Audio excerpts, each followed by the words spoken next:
What's going on, everybody? It's your boy SBJ back with another video. No, you don't have to check the day.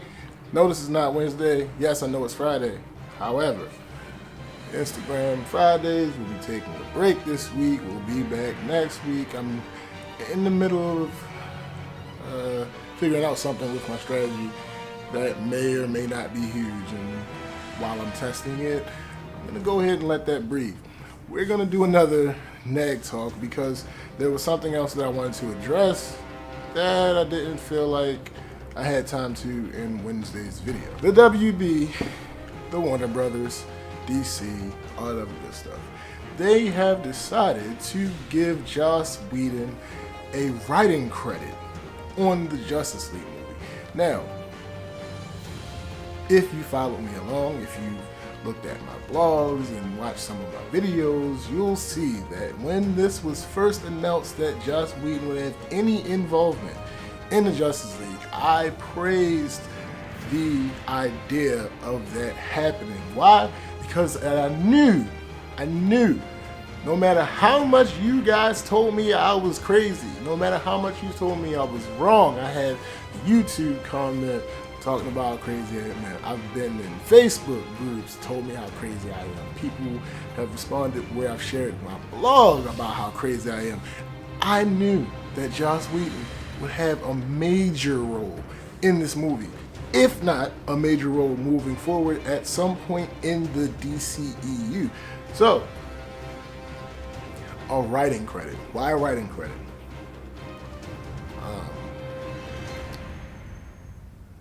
I can't imagine exactly why. From what I know about the Writers Guild, you have to contribute a considerable amount to the script in order to get a writing credit. So he did some rewrites. We know that he's done extensive reshoots. We already know that. But I'm not sure why he doesn't get the co-director credit. I've heard that with the Directors Guild, it's harder to get a co-director credit. You practically have to be related to the person to get that. So I can see why they didn't give him that. But I think this means more of the same of what I've been saying.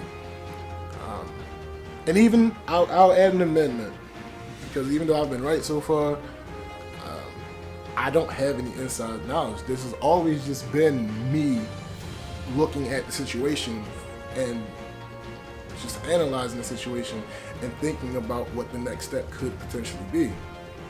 So, from the beginning, when it was first announced that Zack Snyder had to leave the project, I said that Joss Whedon would end up changing this movie, hopefully for the better, and he would have some type of prominent role in the DCEU moving forward. I'm gonna move back a little bit.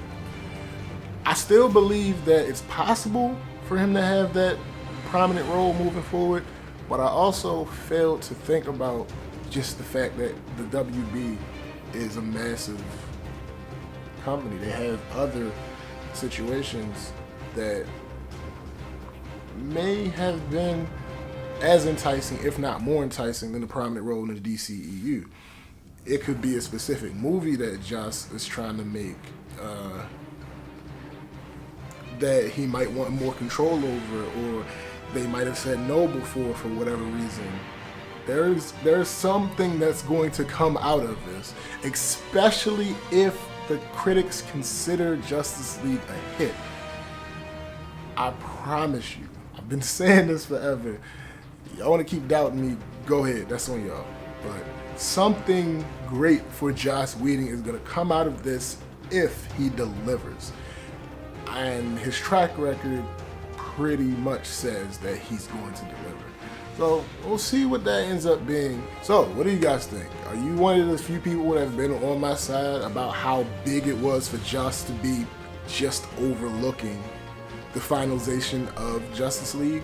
Or are you one of those people that has been skeptical and still for some reason refuses to understand what's going on? Anywhere in between, let me know in the comments. I'm SPJ. Until next time, remember, embrace yourself.